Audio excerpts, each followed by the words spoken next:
नमस्कार दोस्तों, आप सभी लोगों का स्वागत है अका स्टडी क्लासेज में। आज हम लोग एक नया अध्याय ईश्वर से अनुराग इसका अध्ययन करेंगे। तो आइए इसको प्रारंभ करते हैं। देखिए, आप लोगों को पूजा पाठ करते अथवा भजन कीर्तन तथा कव्वाली गाते या चुपचाप ईश्वर का नाम का जाप करते, जाप जो माला से जाप करते हैं, तो कुछ लोग एक थैली लिए रहते उसमें हाथ घुसेड़ के चुपचाप जाप करते रहते हैं। कुछ लोग खुले भी जाप करते हैं लेकिन आवाज बाहर नहीं निकालते। तो आपने यह भी गौर किया होगा कि उनमें से कुछ तो इतने भाव विभोर हो जाते हैं कि उनकी आंखों में आंसू भर आते हैं। ईश्वर के प्रति ऐसा प्रेम भाव या गहरी भक्ति उन विभिन्न प्रकार के भक्ति या सूफी आंदोलनों की देन है जिनका 8वीं शताब्दी से उद्भव होने लगा। परमेश्वर का विचार। बड़े बड़े राज्यों के उदय होने से पहले भिन्न भिन्न समूहों के लोग अपने अपने देवी देवताओं की पूजा किया करते थे। जब लोग नगरों के विकास और व्यापार तथा साम्राज्यों के माध्यम से एक साथ आते गए, तब नए नए विचार विकसित होने लगे। यह बात व्यापक रूप से स्वीकार की जाने लगी कि सभी जीवधारी अच्छे तथा बुरे कर्म करते हुए जीवन मरण और पुनर्जीवन के अनंत चक्रों से गुजरते हैं। इस प्रकार यह विचार भी गहरे बैठ गया कि सभी व्यक्ति जन्म के समय भी एक बराबर नहीं होते हैं। यह मान्यता कि सामाजिक विशेषाधिकार किसी उच्च परिवार अथवा ऊंची जाति में पैदा होने के कारण मिलते हैं। यानी ये कह रहा है कि जिन लोगों को अधिक विशेषाधिकार प्राप्त है, जो उच्च जाति के लोग हैं, उन्हीं को विशेषाधिकार मिलते हैं। और क्यों मिलते हैं? क्योंकि वो उच्च जाति में पैदा हुए हैं। कई पांडित्यपूर्ण ग्रंथों का विषय था। अनेक लोग ऐसे विचारों के कारण बेचैन थे, इसलिए वे बुद्ध तथा जैनों के उपदेशों की ओर उन्मुख हुए। क्योंकि उस समय समाज में समानता नहीं थी। केवल हिंदू धर्म में ही देख लें तो ब्राह्मण, क्षत्रिय, वैश्य और शूद्र में बटा था, जिसमें शूद्र को ऊपर के तीनों वर्गों की सेवा करनी थी। यही सब कारण थे कि जब समानता की भावना नहीं थी तो लोग बुद्ध धर्म की ओर और जैन धर्म की ओर भागने लगे, जिनके अनुसार व्यक्तिगत प्रयासों से सामाजिक अंतरों को दूर किया जा सकता है और पुनर्जन्म के चक्र से छुटकारा पाया जा सकता है। कुछ अन्य लोग परमेश्वर संबंधी इस विचारधारा से आकर्षित हुए कि यदि मनुष्य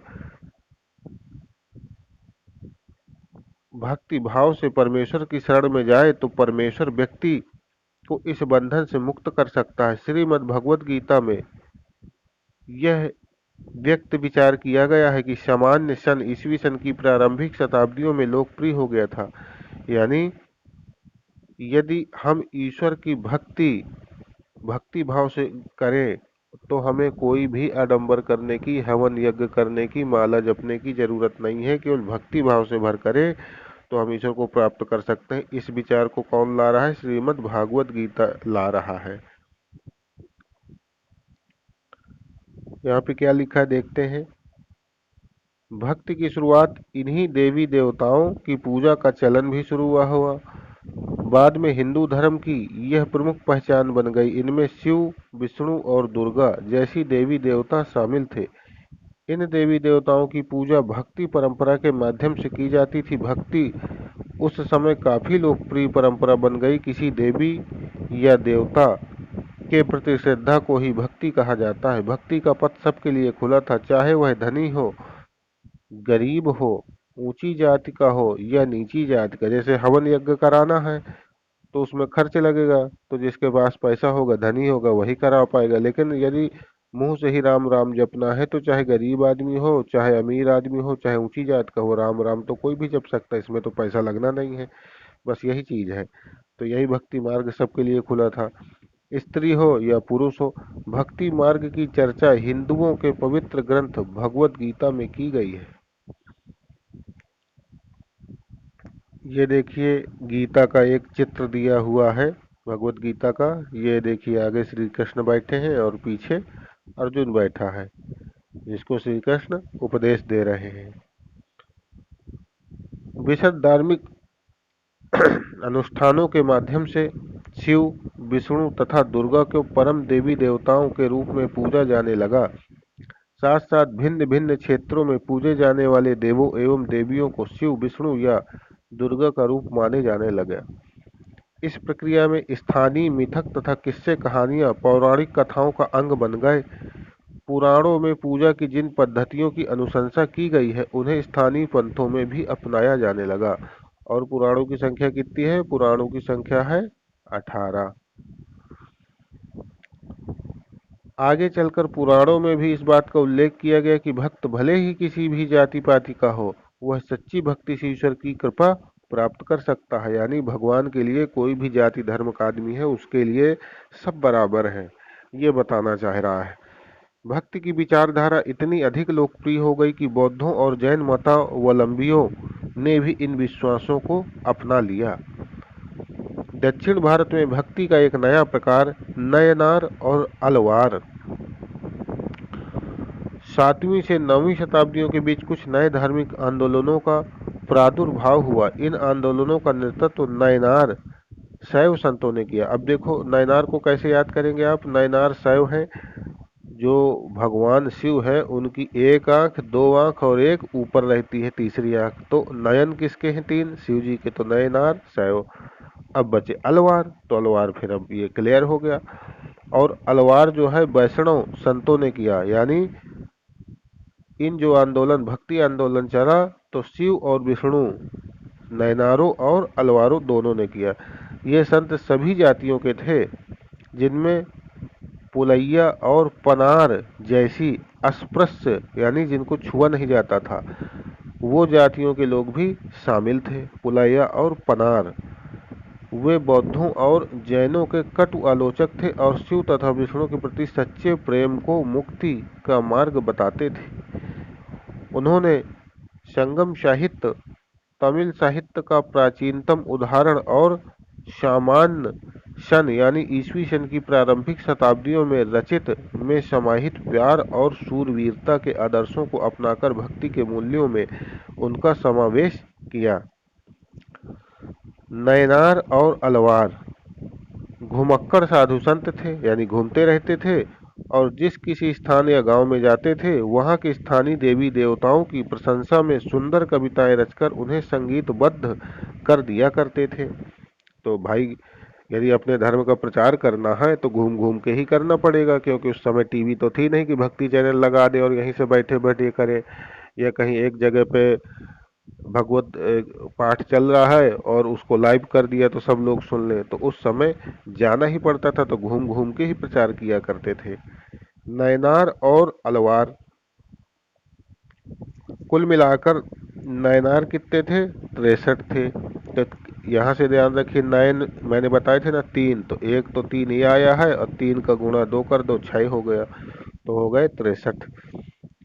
जो कुम्हार, अस्पृश्य, कामगार, किसान, शिकारी, सैनिक, ब्राह्मण और मुखिया जैसी अनेक जातियों में पैदा हुए थे। यानी जो 63 नयनार थे वो देखिए इन सारी जातियों के लोग थे।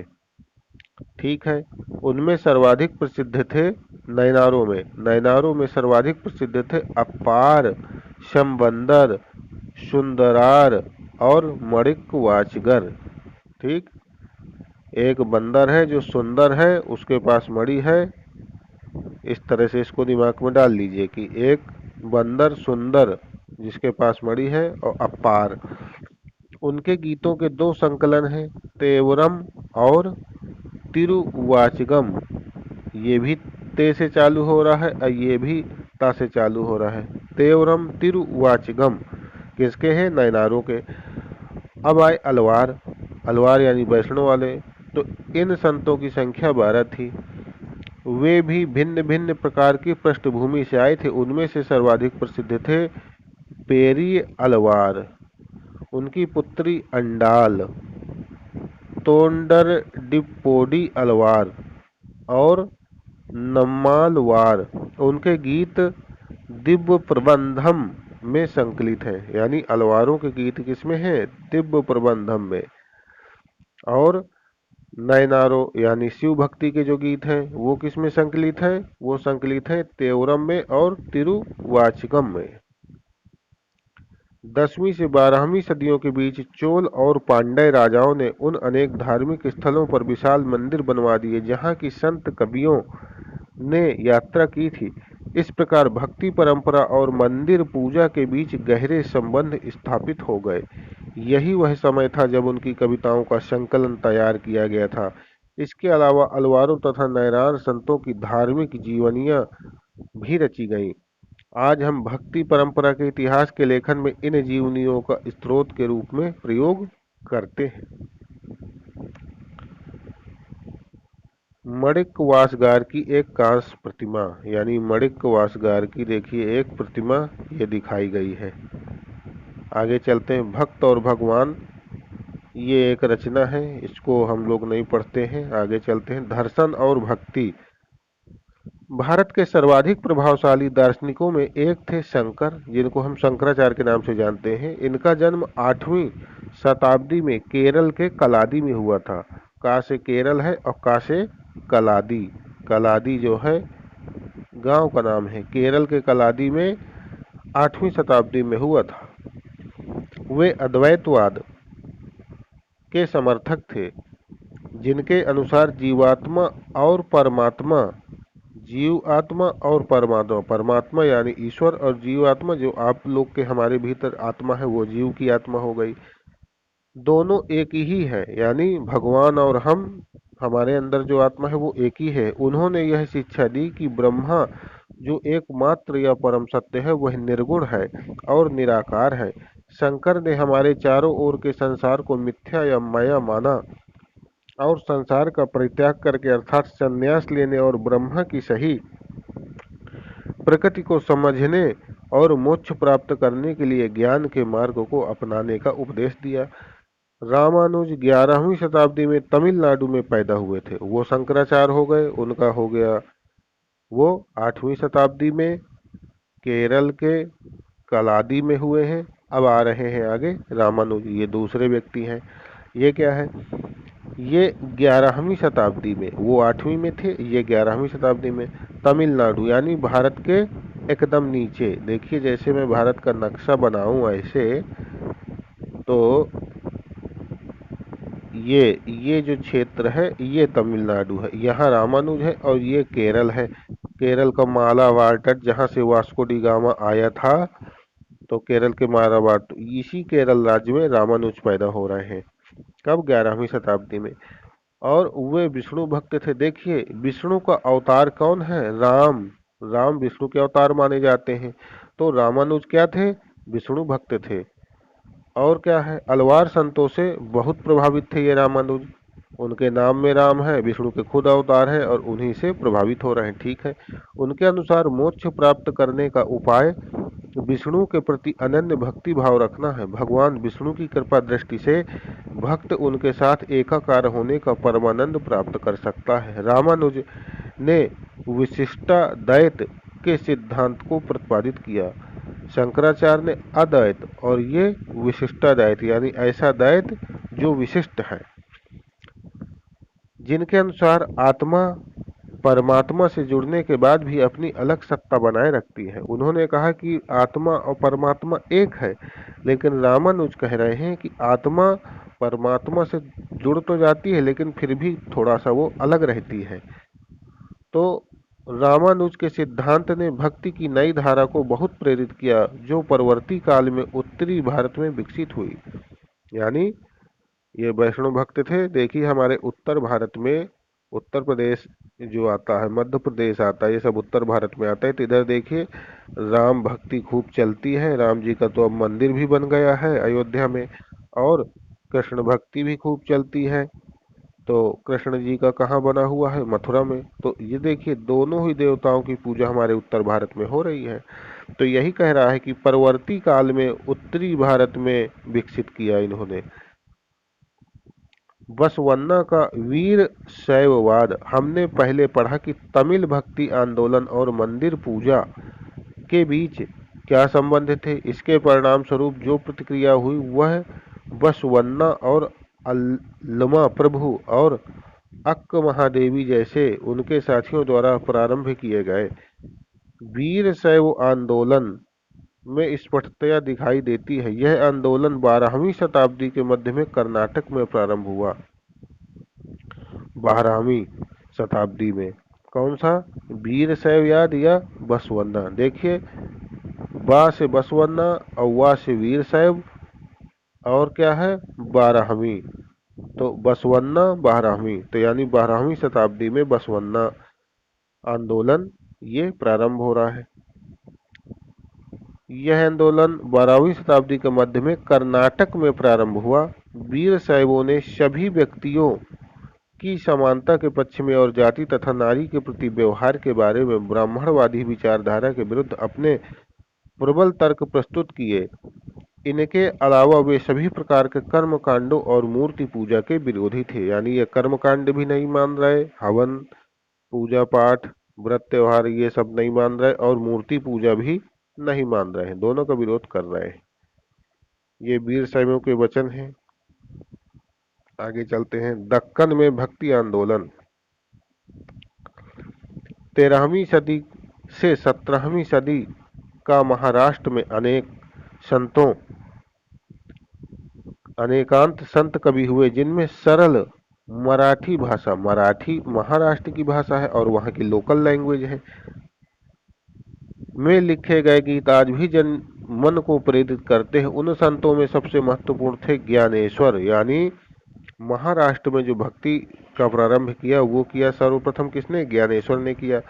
फिर नामदेव वहीं के हैं, एकनाथ और तुकाराम तथा सखुबाई जैसी स्त्रियां तथा चोखा मेला का परिवार, जो अस्पृश्य जाति समझी जाने वाली महार जाति का था, भक्ति की है क्षेत्रीय परंपरा पंढरपुर में विट्ठल विष्णु का एक रूप और जन मन के हृदय में विराजमान व्यक्तिगत देव ईश्वर संबंधी विचारों पर केंद्रित थी।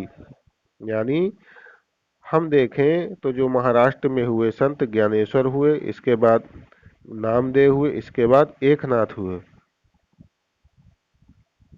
और एक औरत थी जिसका नाम था सखुबाई। देखिए, महाराष्ट्र में ज्यादा करके औरतों के आगे बाई शब्द लगाते हैं, बाई बाई, तो ये है सखुबाई। और एक चीज और है पंढरपुर। तो पंढरपुर जो है वहां पर विट्ठल स्वामी का मंदिर है। तो विट्ठल नाम जो है वो विष्णु जी का ही एक नाम है। जैसे हम लोग यहाँ उत्तर भारत में राम जी कहते हैं, कृष्ण जी कहते हैं, तो वो विष्णु का अवतार है। इसी तरह वहाँ विट्ठल स्वामी है, तो वो उनके विट्ठल स्वामी रूप की पूजा होती है और वो भी विष्णु का ही एक रूप है। आगे चलते हैं।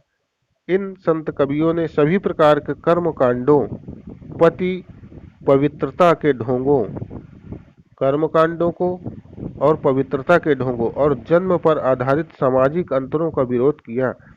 यहाँ तक कि उन्होंने संन्यास के विचार को भी ठुकरा दिया और किसी भी अन्य व्यक्ति की तरह रोजी रोटी कमाते हुए परिवार के साथ रहने और विनम्रता पूर्वक जरूरतमंद साथी व्यक्तियों की सेवा करते हुए जीवन बिताने को अधिक पसंद किया। उन्होंने इस बात पर बल दिया कि असली भक्ति दूसरों को दुखों को बांट लेना है। इससे एक नए मानवतावादी विचार का उद्भव हुआ, जैसा कि सुप्रसिद्ध गुजराती संत नरसिंह मेहता ने कहा था, वैष्णव जन तो तेने कहिए, पीर पराई जाने रे। तो जो नरसिंह मेहता कहाँ के हैं? ये गुजरात के संत हैं, ये महाराष्ट्र के नहीं हैं। और ये जो लिखा हुआ है वैष्णव जन तो तेने करिए पीर पराई, इस दोहे को गांधी जी हमेशा दोहराते रहते थे। तो कभी आपसे क्वेश्चन भी आ सकता है कि गांधी जी का मतलब प्रिय वाक्य कौन सा था जिसको वो हमेशा गुनगुनाते रहते थे? वो यही था। या ये पूछ सकता कि ये वाक्य किससे जुड़ा है? तो रचनाकार तो इसके ये हैं, लेकिन गांधी जी इसको बहुत पसंद करते थे। आगे चलते हैं।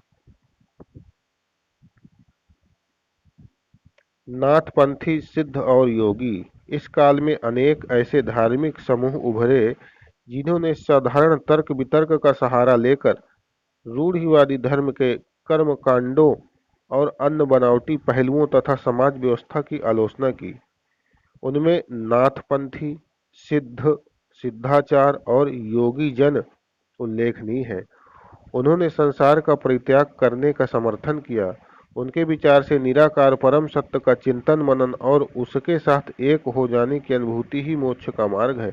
इसके लिए उन्होंने योगासन, प्राणायाम और चिंतन मनन जैसी क्रियाओं के माध्यम से मन एवं शरीर को कठोर प्रशिक्षण देने की आवश्यकता पर बल दिया।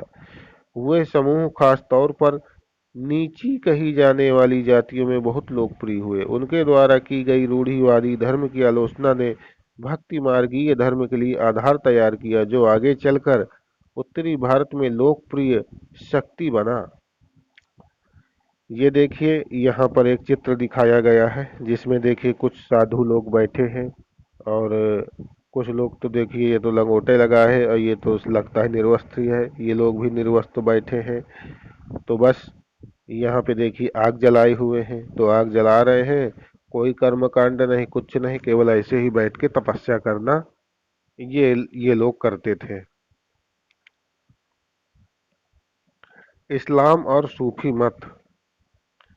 संतों और सूफियों में बहुत अधिक समानता थी, यहाँ तक कि यह भी माना जाता है कि उन्होंने आपस में कई विचारों का आदान प्रदान किया और उन्हें अपनाया। सूफी मुसलमान रहस्यवादी थे। वे धर्म के बाहरी आडंबर को अस्वीकार करते हुए ईश्वर के प्रति प्रेम और भक्ति तथा सभी मनुष्यों के प्रति दया भाव रखने पर बल देते थे। इस्लाम ने एकेश्वरवाद यानी एक अल्लाह के प्रति पूर्ण समर्पण का दृढ़ता से प्रचार किया। 8वीं और 9वीं शताब्दी में धार्मिक विद्वानों ने पवित्र कानून शरिया, शरिया कौन है? मुसलमानों का जो कानून है वो शरिया कहलाता है, और इस्लामिक धर्मशास्त्र के विभिन्न पहलुओं को विकसित किया। इस्लाम धीरे धीरे और जटिल होता गया, जबकि सूफियों ने एक अलग रास्ता दिखाया। इस्लाम धर्म तो मेन धर्म है और इस्लाम से ही निकला है सूफी धर्म। जैसे हमारा हिंदू धर्म तो मेन धर्म हो गया और हिंदू धर्म से फिर निकला है कि ये वैष्णव धर्म को मानने वाले हैं, ये शैव धर्म को मानने वाले। उसी तरह इस्लाम मेन धर्म है और उससे सूफी एक शाखा निकली है जो ईश्वर के प्रति व्यक्तिगत समर्पण पर बल दिया। सूफी लोगों ने मुस्लिम धार्मिक विद्वानों द्वारा निर्धारित विशद कर्मकांड और आचार संहिता को बहुत कुछ अस्वीकार कर दिया। जैसे हमारे नैना और अलवार हुए, उन्होंने भक्ति पर विशेष बल दिया और कर्मकांडों का विरोध किया। इसी तरह ये जो सूफी आ रहे हैं, ये भी मुस्लिम कर्मकांडों का विरोध कर रहे हैं और किस पे? ईश्वर की भक्ति पर ही जोर दे रहे हैं। वे ईश्वर के साथ ठीक उसी प्रकार जुड़े रहना चाहते थे जिस प्रकार एक प्रेमी दुनिया की परवाह किए बिना अपनी प्रीतमा के साथ जुड़ा रहना चाहता है। संत कवियों की तरह सूफी लोग भी अपनी भावनाओं को व्यक्त करने के लिए काव्य रचना किया करते थे। गद्य में एक विस्तृत साहित्य तथा कई किस्से कहानियां इन सूफी संतों के इर्द गिर्द विकसित हुए। मध्य एशिया के महान सूफी संतों में गज्जाली, रूमी और सादी के नाम उल्लेखनीय हैं। नाथपंथियों, सिद्धों और योगियों की तरह सूफी भी यही मानते थे कि दुनिया के प्रति अलग नजरिया अपनाने के लिए दिल को सिखाया पढ़ाया जा सकता है। उन्होंने किसी औलिया या पीर की देख रेख में जिक्र, चिंतन, क्षमा, रक्स, नीति चर्चा, सांस पर नियंत्रण आदि के जरिए प्रशिक्षण की विस्तृत रीतियों का विकास किया। इस प्रकार आध्यात्मिक सूफी उस्तादों की पीढ़ियों सिलसिलाओं का प्रादुर्भाव हुआ। इनमें से हर एक सिलसिला निर्देशों व धार्मिक क्रियाओं का थोड़ा बहुत अलग तरीका अपनाती थी। ये देखिए, ये सूफी संतों का एक चित्र दिया हुआ है। इसमें बहुत सारे सूफी संत इकट्ठा हुए हैं। कुछ लोग देखिए गा बजा रहे हैं, ये बजा रहे हैं, नाच रहे हैं अल्लाह की भक्ति में लीन होकर। ये देखिए, ये इधर बजा रहा है तो ये एकदम नागिन डांस किए पड़े हैं इधर पे। तो इस तरह से सब चलता रहता था। आगे चलते हैं। 11वीं शताब्दी से अनेक सूफी जन मध्य एशिया से आकर हिंदुस्तान में बसने लगे थे। दिल्ली सल्तनत की स्थापना के साथ यह प्रक्रिया उस समय और भी मजबूत हो गई जब उपमहाद्वीप में सर्वत्र बड़े बड़े अनेक सूफी केंद्र विकसित हो गए। चिश्ती सिलसिला इन सभी सिलसिलों में सबसे अधिक प्रभावशाली था। इनमें औलियाओं की एक लंबी परंपरा थी, जैसे अजमेर के ख्वाजा मोइनुद्दीन चिश्ती, दिल्ली के कुतुबुद्दीन बख्तियार काकी काकी की स्मृति में ही दिल्ली में बना हुआ है। क्या बना हुआ है? कुतुबुद्दीन ऐबक द्वारा जो बनवाया गया था उसको आप लोग याद करिए।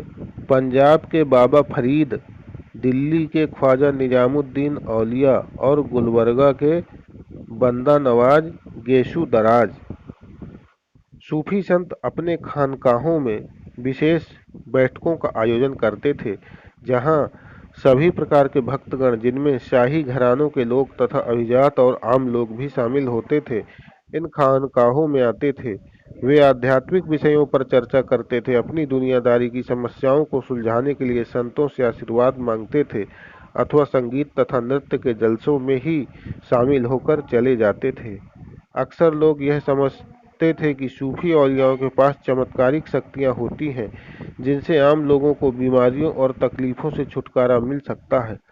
सूफी संत की दरगाह एक तीर्थस्थल बन जाता था, यानी सूफी संतों की जो दरगाह है, जब वो खत्म हो जाते थे और जहां उन्हें दफना दिया जाता था, बाद में वो तीर्थस्थल बन जाते थे, जहां सभी ईमान धर्म के लोग हजारों की संख्या में इकट्ठे होते थे और अपने दुख तकलीफें उनकी दूर हो जाएं, इसके लिए मनौती किया करते थे। ये देखिए एक दरगाह का चित्र दिया हुआ है।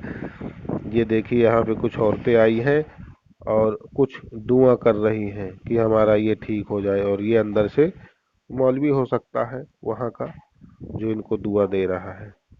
आगे चलते हैं। कबीर नज़दीक से एक नज़र। कबीर संभवतः 15वीं-16वीं शताब्दी में हुए थे। वे एक अत्यधिक प्रभावशाली संत थे। उनका लालन पोषण बनारस जो है या उसके आसपास के एक मुसलमान जुलाहा यानी बुनकर परिवार में हुआ था। उनके जीवन के बारे में हमारे पास बहुत कम विश्वसनीय जानकारी है। हमें उनके विचारों की जानकारी उनकी साखियों और पदों के विशाल संग्रह से मिलती है, जिसके बारे में यह कहा जाता है कि इनकी रचना तो कबीर ने की थी, परंतु ये घुमंतू भजन गायकों द्वारा गाए जाते थे। इनमें से कुछ भजन गुरु ग्रंथ साहब क्या है? ये सिखों का आदि ग्रंथ है। जैसे हमारे लिए रामायण है, इसी तरह उनके लिए गुरु ग्रंथ साहिब है, और पंचवाड़ी और बीजक में संग्रहित एवं सुरक्षित है। यानी गुरु ग्रंथ साहिब में कबीर के भी दोहे शामिल किए गए हैं। कबीर की रचना, ये देखिए कबीरदास जी यहाँ पे बैठे हैं और अपना ये बुनाई उनाई का काम कर रहे हैं, और ये साथ में कोई इनका शिष्य आया होगा या जिसको कुछ सिखा रहे होंगे। आगे चलते हैं। कबीर के उपदेश प्रमुख धार्मिक परंपराओं की पूर्ण एवं प्रचंड अस्वीकृति पर आधारित थे। उनके उपदेशों में ब्राह्मणवादी हिंदू धर्म और इस्लाम दोनों की बाह्य आडंबर पूर्ण पूजा के सभी रूपों का मजाक उड़ाया गया है। यानी उस समय में जो हिंदू धर्म में ब्राह्मणवादी आडंबर थे और मुसलमान के धर्म में भी जो आडंबर व्याप्त थे, तो उन्होंने दोनों धर्मों के आडंबरों का विरोध किया है। ये नहीं कि हिंदुओं भर का किया हो या केवल मुसलमानों का किया है, दोनों को जो भी आडंबर थे उनका विरोध करते थे। उनके काव्य की भाषा बोलचाल की हिंदी थी, जो आम आदमियों द्वारा आसानी से समझी जा सकती थी। उन्होंने कभी कभी रहस्यमयी भाषा का भी प्रयोग किया, जिसे समझना कठिन होता है। कबीर निराकार परमेश्वर में विश्वास करते थे। उन्होंने यह उपदेश दिया कि भक्ति के माध्यम से ही मोक्ष यानी मुक्ति हो सकती है। हिंदू हो या मुसलमान, दोनों लोग उनके अनुयायी हो गए। इसके बाद आते हैं बाबा गुरु नानक। इनके विषय में जानते हैं। कबीर की अपेक्षा बाबा गुरु नानक, इनका देखिए जन्म दिया हुआ है, इनका ये जन्म है और ये मृत्यु हो गई इनकी, के बारे में हम कहीं अधिक जानते हैं। तलवंडी पाकिस्तान में ननकाना साहब, उस समय भारत विभाजित नहीं था, लेकिन वर्तमान में भारत विभाजित है, तो इनका जो जन्म स्थान है वो अब पाकिस्तान में पड़ रहा है। तो पाकिस्तान के ननकाना साहिब में जन्म लेने वाले बाबा गुरु नानक ने करतारपुर रावी नदी के तट पर डेरा बाबा में एक केंद्र स्थापित करने से पहले कई यात्राएं की। तो जन्म इनका ननकाना साहिब पाकिस्तान में हो रहा है और उन्होंने अपना एक स्थान बनाया जहां वो फिर रुकने लगे। वो है करतारपुर के पास डेरा बाबा नानक में एक केंद्र स्थापित किया। उन्होंने अपने अनुयायियों के लिए करतारपुर में एक नियमित उपासना पद्धति अपनाई, जिसके अंतर्गत उन्हीं के शब्दों, यानी उनके जो गुरु नानक ने जो भजन गाए थे उन्हीं को गाया जाता था। उनके अनुयायी अपने अपने पहले धर्म या जाति अथवा लिंग भेद को नजरअंदाज करके एक साझी रसोई में इकट्ठे खाते पीते थे। इसे लंगर कहा जाता था। इस धर्म में, सिख धर्म में, वही आदमी जा सकता है, ये ज्वाइन हो सकता है, पुराने अपने जाति परंपरा को त्याग देगा और यहाँ आएगा तो सबकी जाति एक हो जाएगी। कोई अलग अलग जाति का नहीं रह जाएगा, फिर ना ही कोई छुआछूत होगी। बाबा गुरु नानक ने उपासना और धार्मिक कार्यों के लिए जो जगह नियुक्त की थी उसे धर्मशाल कहा गया। आज इसे गुरुद्वारा कहते हैं। ये देखिए यहाँ पे दिखाया जा रहा है ईश्वर से अनुराग। हम्म, आगे चलते हैं। 1539 में अपनी मृत्यु के पूर्व बाबा गुरु नानक ने एक अनुयायी को अपना उत्तराधिकारी चुना। इसका नाम लहड़ा था, लेकिन ये गुरु अंगद के नाम से प्रसिद्ध हुए या जाने जाते हैं। ये हुए सिख धर्म के दूसरे गुरु कहलाए। गुरु अंगद नाम का महत्व यह था कि गुरु अंगद बाबा गुरु नानक के ही अंग माने गए। गुरु अंगद, अंग अंगद यानी गुरु के अंग अंगद ने बाबा गुरु नानक की रचनाओं का संग्रह किया। इनके साथ साथ में रहते थे, ये इनके शिष्य थे ये। और जो नानक कविता पाठ करते थे, भजन करते थे, उनको ये लिख लिया करते थे। और जब गुरु नानक नहीं रह गए तो ये गुरु भी बन गए और उनकी रचनाओं को लोगों को सुनाया करते थे। और उस संग्रह में अपनी कृतियां भी जोड़ दी, और कुछ कृतियां अंगद ने भी रचना की तो उनको भी उसमें साथ में लिख दिया। संग्रह एक नई लिपि गुरुमुखी में लिखा गया। पंजाबी लोगों की जो लिपि है, वो जो पंजाबी भाषा बोलते हैं, तो भाषा तो पंजाबी है, लेकिन वो जो पंजाबी है उसकी लिपि है गुरुमुखी। गुरु अंगद के 3 उत्तराधिकारियों ने भी अपनी रचनाएं नानक के नाम से लिखी। इन सभी का संग्रह गुरु अर्जुन ने 1604 में किया। गुरु अर्जुन सिख धर्म के 5वें गुरु थे। इस संग्रह में शेख फरीद, संत कबीर, अभी देखिए पिछले में बताया गया है कि कबीर की रचनाएं गुरु ग्रंथ साहिब में संकलित है। तो देखिए एक बाबा फरीद थे, कबीर थे, भगत थे, नामदेव थे और गुरु तेग बहादुर, ये 9वें गुरु हो गए। जैसे सूफियों, संतों और गुरुओं की वाणी जोड़ी गई, यानी गुरुओं की भी इसमें वाणी थी और कुछ सूफी संत थे। जैसे आप इसमें देख रहे हैं कि ये जो फरीद है ये सूफी संत है, ठीक है। तो सभी की वाणी इसमें जोड़ी गई है। 1706 में इस बृहत संग्रह को गुरु तेग बहादुर के पुत्र व उत्तराधिकारी गुरु गोविंद सिंह, ये 10वें गुरु हैं, ने प्रमाणित किया। आज इस संग्रह को सिखों के पवित्र ग्रंथ गुरु ग्रंथ साहब के रूप में जाना जाता है।